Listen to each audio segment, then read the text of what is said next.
عزم بھی نہ رکھ سکتا۔ تو یہ محبت، یہ جنون، یہ وارفتگی اور فریفتگی یوں ہی تو پیدا نہیں۔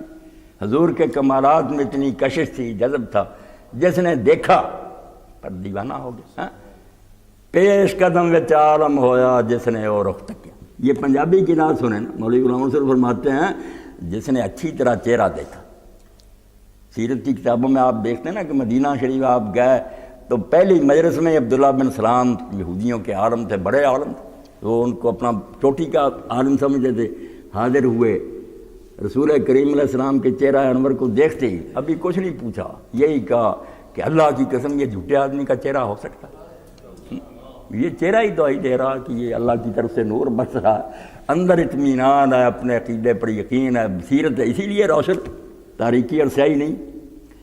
تو مولوی صاحب فرماتے ہیں کہ پیش قدم وچ عالم ہویا جس نے وہ رخ تک، جس نے حضور کا چہرہ اچھی طرح اس وقت صحیح نیت سے دیکھا، وہ دنیا میں آگے نکل گیا، والسابقون الاولون ہو گئے، ہاں سب سے آگے، چوٹی کے اصحاب اور جنت میں بھی سب سے اعلیٰ۔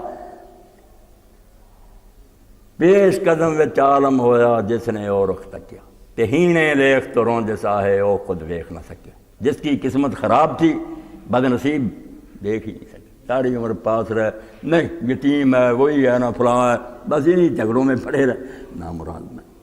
تو اللہ کے رسول کی محبت اصل سرمایہ ہے، مومن کے پاس اور کچھ نہیں۔ اور اللہ نے قرآن پاک میں آج دیکھتے ہیں یہ انداز اختیار کیا کہ بیعت حضور کی ہو رہی ہے، مگر اللہ کہتا ہے جو حضور سے بیعت کرتے ہیں یہ اللہ سے بیعت کرتے ہیں۔ اگر حکم ماننا ہے فرماتا ہے جو رسول کا مانتا، اللہ اور رسول دو نہیں رہے۔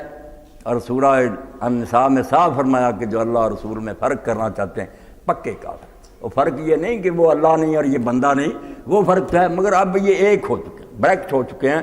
جو کہ اللہ کو مانوں گا رسول کو نہیں، پکا کافر، کوئی طریقہ نہیں اللہ تک پہنچنے کا، کہ وہ بے طے نمی کر سنا۔ اب اللہ کی طرف سے کوئی راستہ نہیں جاتا، سب پر کفر لگا دیے گئے ہیں۔ ایک ہی راستہ ہے کہ محمد رسول اللہ صلی اللہ علیہ وسلم کا دامن پکڑو۔